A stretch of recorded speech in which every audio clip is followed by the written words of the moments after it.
Hello, everybody. It is Captain Marty here on Thursday, November the 13th. We are marching straight for Thanksgiving. A lot of stuff going on for outdoorsmen. The offshore fishing has been hampered by the weather lately, but lots of hunting going on. And we'll talk a little bit about that and what to expect on the fishing forecast when I come back in just a moment. Red Drum Tackle in Buxton is the oldest complete tackle shop at Cape Hatteras. And being the closest tackle shop to Cape Point, Red Drum Tackle has been welcoming fishermen to Hatteras Island with a wide selection of bait and tackle, skilled custom rod builds, rod and reel repair, expert knowledge and information since 1974. Red Drum Tackle knows how, when, and where to fish. To acquire this fishing brain power, visit them online at reddrumtackle.com. Red Drum Tackle, the oldest complete tackle shop at Cape Hatteras and the closest to Cape Point in Buxton.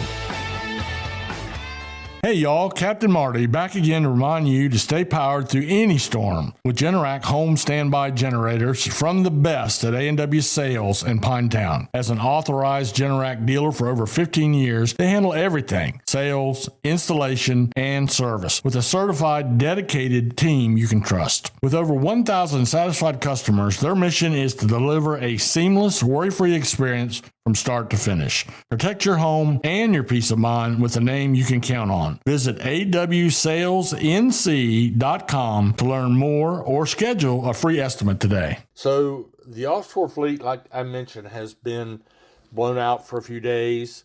Fishing was pretty good before this last spell of weather. This is typically the way it goes in the fall of the year. Couple days of fishing, a couple days of weather. Down in Hatteras, they had blackfin tuna. They were getting into the king mackerel bite pretty good. They were doing a little bottom fishing. The Oregon Inlet fleet, also great catches of blackfin tuna. They even had a few catches of mahi, a scattered wahoo, and they also were doing some sea bass fishing, weather permitting. I actually saw a couple over the weekend, a couple really nice catches of black sea bass. That's a bottom fish, and it's a lot of fun to catch, and right at the very, very top of the eating chart, I guess you would say. They're just really good bottom fish. They feed on shrimp and crabs, white flesh. If you ever get a chance to buy one in a seafood market, and they are available this time of year, you might look for the black sea bass and give that a try. Other than that, the piers, some have been open, some have been closed. There's still a few drum. I did see a few were caught, it looked like on Avon Pier yesterday. And there's been a night bite on several of the piers when they're open. But it's been so rough and so miserable at times. The piers are actually closing early or closing for good. But the drum are still there. We're seeing drum on the piers. We're seeing a few in the surf. I saw mostly puppy drum. I really did not see any big drum in the surf yesterday, but that doesn't mean they weren't caught. It just means that I couldn't find the reports from a tackle shop or from someone I talked to. But the drum are still in the neighborhood. But the puppy drum bite is good, and so is in the surf, actually. The sea mullet bite down on Hatteras Island is really good. A couple folks down that way yesterday on ramp, let's see what I have here, ramp 38, had coolers full of sea mullet down on Hatteras Island.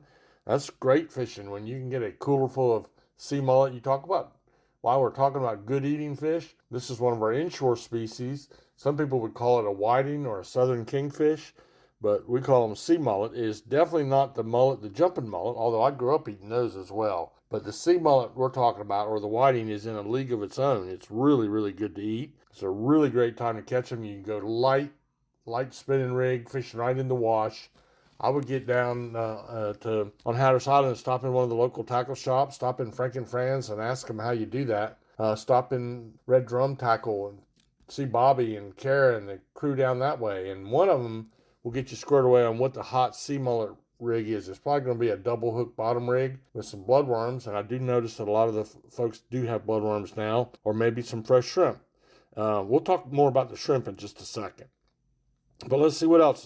Puppy drum in the surf and a lot of small sharks. That's the last thing I have on the surf and pier report, which was minimal, mostly due to the weather. So we'll take a little break, and I'll come right back and talk to you a little bit about the backcountry fishing and the trout bite in the Pamlico Sound. Let's be real. No one wants to deal with nasty varmints like mice, roaches, creepy crawlies, and critters. Leave that work to the experts at Outer Banks Pest Control. Outer Banks Pest Control is the best on the beach when it comes to eradicating those unwanted creatures. They've been in business for over 25 years with well over 100 years of combined exterminating experience. Outer Banks Pest Control, the best on the beach with a proven track record of excellence since the year 2000 and online at outerbanks-pestcontrol.com. So in the Pamlico Sound and any other sound for that matter, there is a speckled trout bite going on. I would have to say it's really more of it caters more to the experienced speckled trout fisherman. And that's why it's really good if you don't know the tricks of the trade to book a boat and a professional guide. Now be careful how you go about that, but seek some advice, do your due diligence on who you're going with, and make sure they are a licensed captain with the safety features that you need to fish in the Sound in this time of year. It's been a good speckled trout bite. I saw Gray Davis had another good catch, and he's about as good as they are at it on hide guides. There are others too. Now, whether you're fishing below Wanchese and Roanoke Island on the southern tip of Hatteras Island, or whether you're down like the backcountry boats out of Hatteras, who continue to get out there and work on those speckled trout, they're there. And there's also a lot of opportunity for wade fishing, which we've talked about each and every day this time of year. There's also a good possibility for some bluefish, some Taylor bluefish, but the sheephead bite has been really, really good, especially over on the Hatteras side. A lot of fun to catch them. They're right up there with the sea bass we started the report off today with as far as eating quality. That's another one, if you can find it in your local fish markets and it's fresh, you'll be guaranteed that it is local and not imported from out of the country. I mean, you never know what you're going to get, especially if you go to a big box grocery store. It may look good, but be careful. Let the buyer beware. Go out and catch your own, or go to our local fish markets, which are numerous on the Outer Banks and still open through Thanksgiving. So you'll find some great deals on fresh local seafood. Other than that, about the only other thing I wanted to talk to you about was the shrimp, as I mentioned. And boy, the local shrimp right now is really good. Here we are almost to Thanksgiving, and our shrimpers are hammering the shrimp, mostly in the ocean as I understand it, but there are probably still some back in the Sound too. And there are great prices.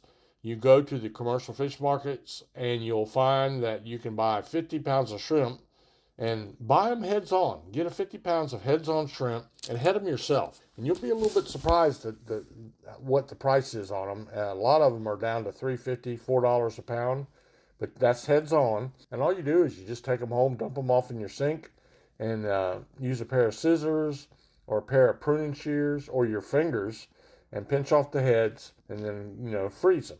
So eat what you want fresh and freeze them. There is no better time of year, especially with Thanksgiving right around the corner, than to go stock up. You can also go in there. What I do is I go and buy the 5-pound blocks of frozen heads off shrimp. And why I say that, because that is convenient and easy. It's going to cost you a little bit more money, like $7 a pound. But for Thanksgiving, you can go into your freezer and pull out the block. They were just caught in the last week. So they're fresh, flash, frozen, and really great quality. I had some the other day that I bought a 5-pound block, and they were juicy and delicious. But they require no work, and you can stick them in your freezer till the night before Thanksgiving, and then just thaw them out, steam them, or fry them, or grill them, or whatever you want to do. It makes a really nice touch to your Thanksgiving dinner. So right now is the time to buy fresh, local shrimp. These aren't imported from Vietnam. These aren't even imported from the Gulf of Mexico. These are imported from the Pamlico Sound and the Atlantic Ocean. Most of the time you can look off your beach cottage and see the shrimpers out there catching your dinner. So that's pretty cool. So looking at, also be thinking, if you're wanting to do a high-end Christmas gift this year, 2 things that are really good that take a little planning, and you need to get started right away if you're going to do it. One is a custom-built rod. That is a treasured item for most anglers, whether it be a speckled trout rod or an offshore rod, but it takes time. And right now you're kind of pushing it to get one by Christmas, but you can also present a gift certificate for that rod and get the process started.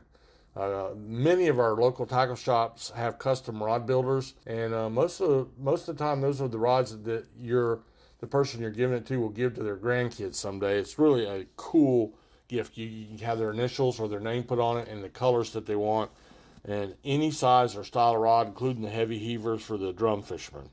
The second thing is, it's a great time to book a charter as a gift, but if you want a premium day, if you're going to do it as a gift, you got to get the right day of the week on the right boat, and that needs to be done 6 months in advance to really do it well. So keep that in mind too.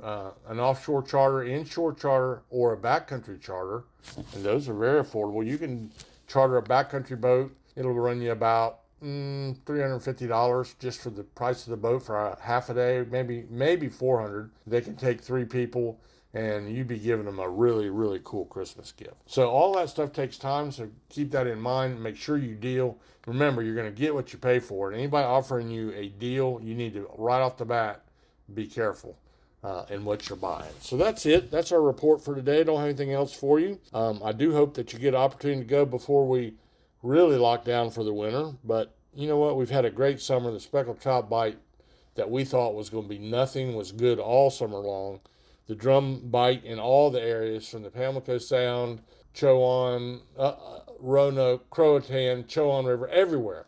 There's been drum. So that's really, really good. And then also, we've had this shrimp run I was just talking about, phenomenal. So we live in a blessed land. Let me tell you, we are so lucky to live here. We have all the hunting seasons are in right now, and it's just a great time to be alive in eastern North Carolina. I know I'm glad I'm alive, and I hope the good Lord blesses your day.